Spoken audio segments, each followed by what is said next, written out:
You are paired with 100 random humans. If you are better than all of them at something, you win $1 billion. What are you doing? Story 1.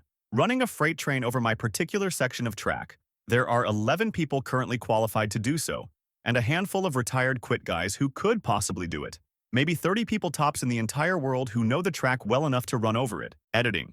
Because it kind of blew up and the same questions keep coming up. Could anyone do it? Just going slow? If you know how to operate the locomotive you and could control the speed on the downhills, then yeah, you could most likely bumble your way through it by keeping the speed below the max speed for the tightest curves on the route. It wouldn't be a smooth trip though. Without good knowledge of where the track goes up and down, you're going to be getting run-ins where the front of the train starts slowing down and the momentum causes the rear portion to push into it hard. Worst case on curves, it can cause a derailment, and it isn't going to be efficient in terms of time or fuel consumption.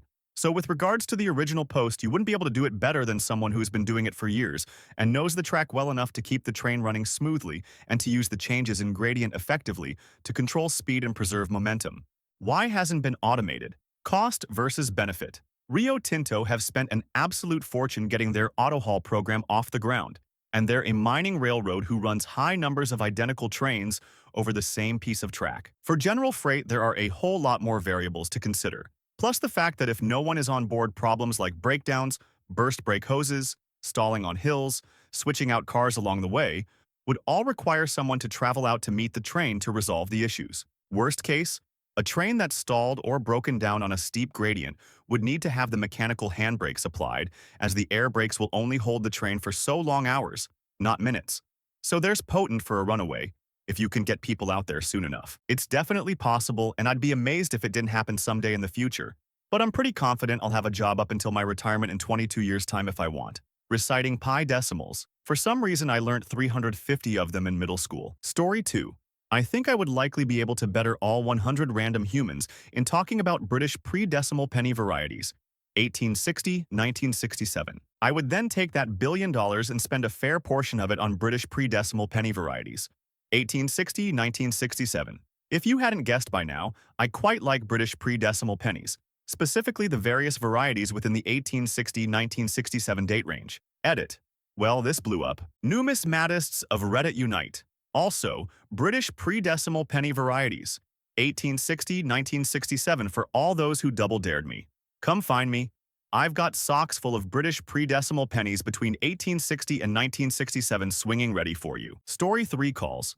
I can do about 30, nearly flawlessly. Competitive eating. I didn't realize how good I was at it until I won a burrito eating competition by a landslide and checked the weight against some of the world's top performers. Unless Matt Stoney and Joey Chestnut get selected randomly at the same time. Buying boats and hoes. Story 4. Violin. Or at least that would have been my answer like a few years ago. I'm not good, but I have been playing for 14 years, and the chances of somebody who satisfies both requirements of playing violin and not being a beginner out of 100 random people is pretty low. Story 5. Weaving. I'm a professionally trained production weaver with 20 years of experience. The number of people these days who know how to operate a floor loom are pretty low. Story 6 off my wife Pikmin 2 battle mode. Pikmin is already a niche enough game, and even Pikmin fanatics have hardly touched the competitive split screen mode in the second game. Story 7 Sleep. I have 2 kids, 2-yo and 4-yo. I've slept on a chair, having dinner, with the family of my wife. I just closed my eyes and fell asleep. I am sleeping now. Story 8. Completing Sonic 3. Knuckles as fast as possible while collecting all of the Chaos Emeralds and Super Emeralds as Sonic or Tails. I currently hold both of those world records. Story 9. Dropping things out of a plane at a target. 100 people. I might end up with a few people that can fly a plane, but I highly doubt any of them could beat me in a drop competition. Only reason I haven't defended my national title is sickness. Story 10. Taking care of my wife. She has MS, and I take care of her. There is no one that's ever humane that can care for my wife like me. She's been my world for 30 years, and I prioritize her above all else. Story 11. I pick either A, identifying My Little Ponies from the 1980s, or B, knowing the real names of professional wrestlers from the 1990s. I have diverse interests, okay? Story 12. Identifying random animals and/or knowing random animal facts. I used to be a huge animal nerd. Still am, but I used to be too. Also, I can make beautiful flowers from cardstock. Edit some of the flowers. Story 13. Take a random 16-year-old kid who's never driven before and prep them to pass a driver's test in 1HR. I'm a driving instructor, and I know it's not polite to brag, but I'm really good at my job. I love it.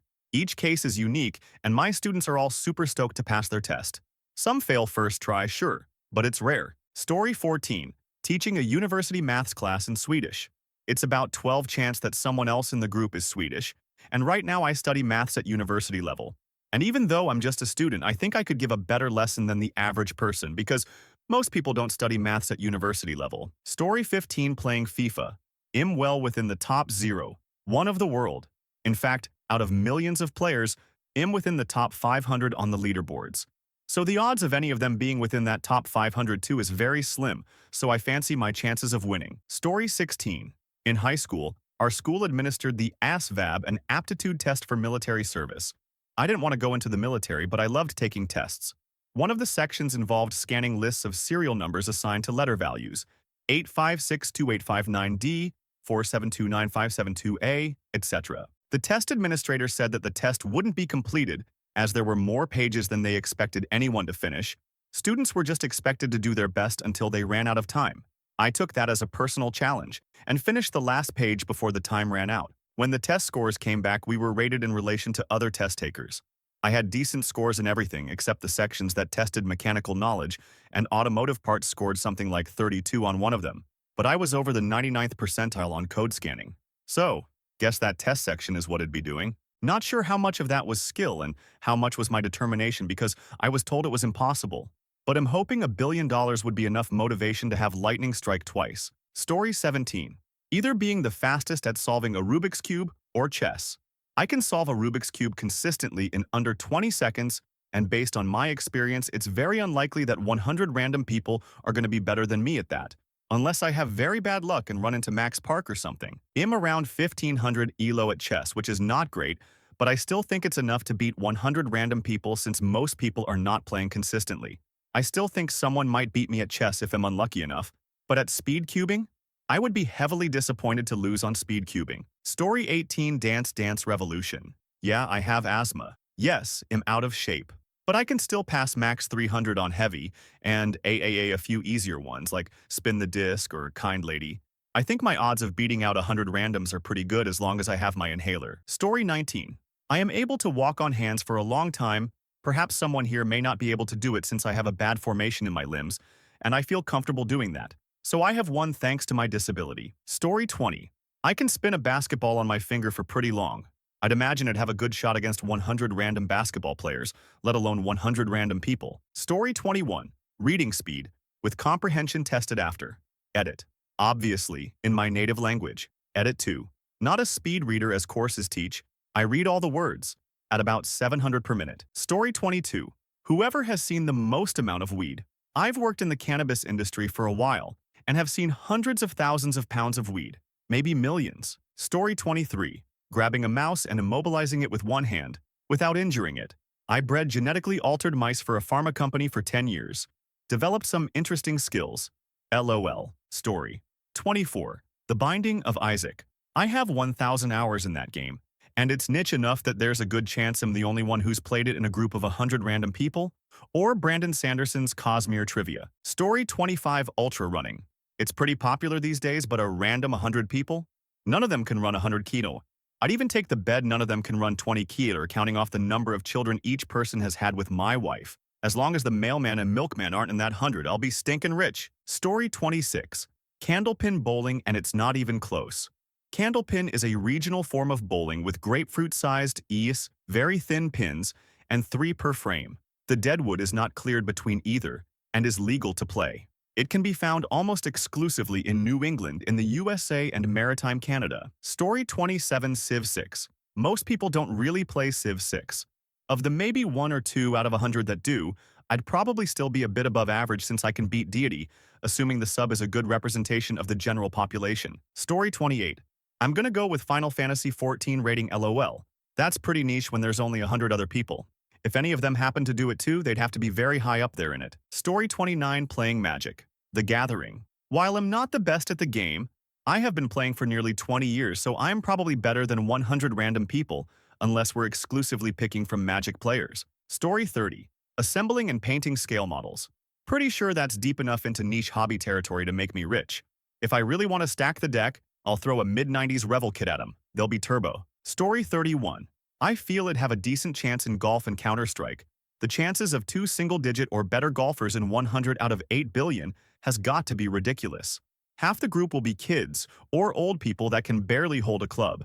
Even for the healthy adults, a majority of them will have never even tried the game before. Of course, if I had to absolutely guarantee it, we'd play a Korean-created battleship game, Navy Field, as long it was the ported American version.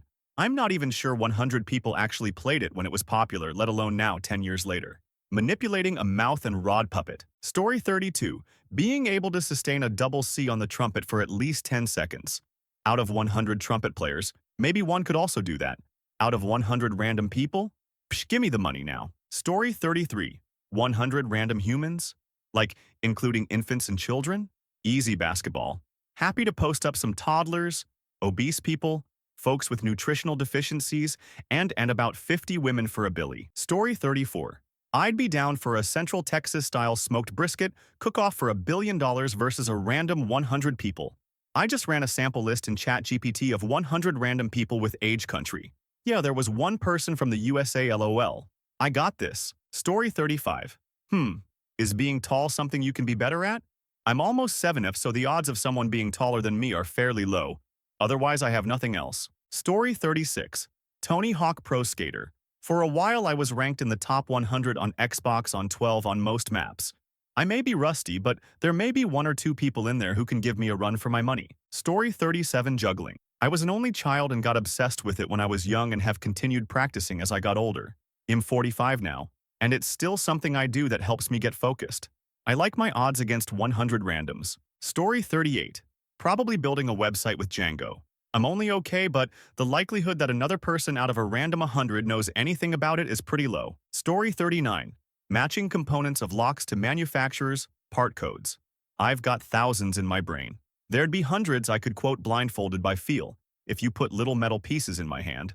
Good odds I could beat 100 other randomly picked qualified locksmiths at it.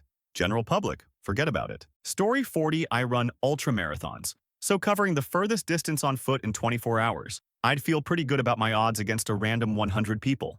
Also, landing the most standing backflips in a row. Story 41. I am playing Puyo Puyo Sun for the N64.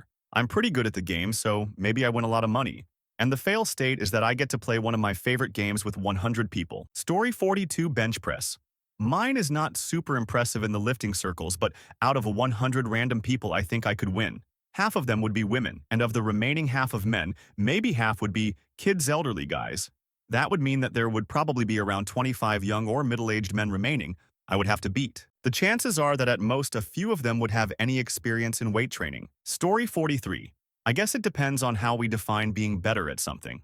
Although in my case, my answer is probably poker. I played for a living for about a decade.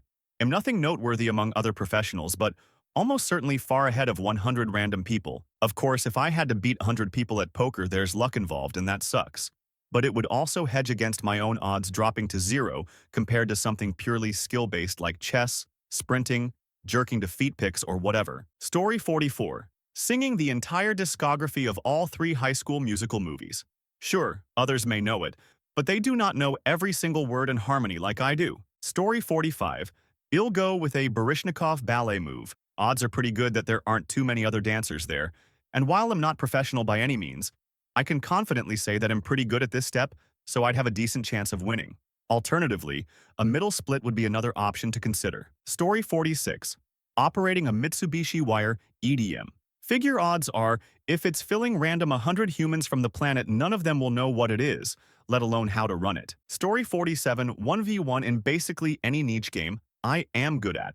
The chance that any of them even heard of that game is basically 0, and even play games in general is quite low, so it's easy money. Story 48. Trivia. Qualified for Jeopardy Millionaire more times than I can count. Have literally never met anyone better than me. Since junior year of high school, he was a senior and best academic team player in our state classification. Story 49. Solving a Rubik's Cube.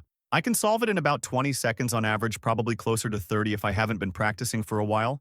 And while there's definitely some who can solve it faster than me, out of 8 billion people, there's not many, maybe like several thousand at most. I like my chances. Story 50. Cribbage. am near expert level, and it's a game not played as much today as it was a few decades ago. Think I've got a pretty good shot unless I get screwed by the randomizer. Story 51. Fitting the most amount of standard household items into a moving truck. I assume im in the top. CEO 1 of the world, top 800, if that was a thing.